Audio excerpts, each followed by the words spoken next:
بسم الله السلام عليكم ورحمة الله وبركاته كسو دو ويل ميديا هدي اي تاي مركي كوو هوريسي هاد سو بوقتو كانال كينا سبسكرايب نو صار جنبليل كفرو سي اد لا سوعتو 10 تحنا ان سو غلين دونو casharkeenu waxa uu ku saabsan yahay qodbad uu Trump xushmad darro u soo jeedinayo Ilhaan Cumar qaybta hore ee fiidiyogan waxaan ku dhageysan doonaa qodbadiisa marka ay qodbadiisu dhamaato waxaan ku xigsiin doonaa micnaha Senator Ilhaan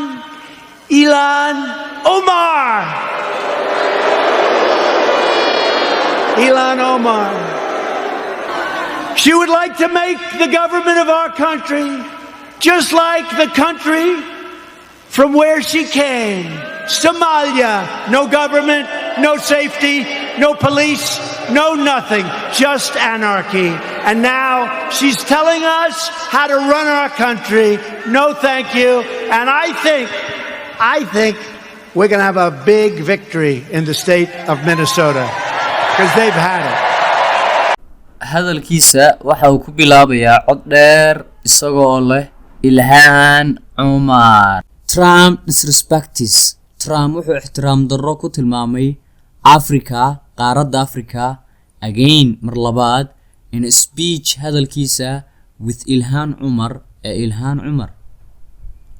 She would like to make waxay jeclaan lahayd the government of our country, dawladda waddankeena, just like the country from where she came, inay ka dhigto sidii waddankii ay ka timid oo kale.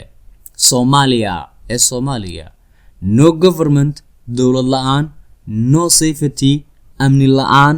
No police la'aan. No nothing, waxba aan ahayn. Just anarchy, sidii dawlad fawda ah. Anarchy waa dawlad aan nidaam lahayn oo aan dunida la socon ayaa la yiraahdaa. And now hada she is telling us waxay noo sheegaysaa how to run our country, sayn u socodsiin lahayn waddankeena.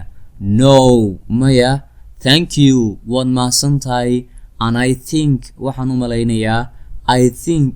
malaynayaa we are going to have a big victory inaan ku socono guul weyn in the state of Minnesota, gobolka Minnesota.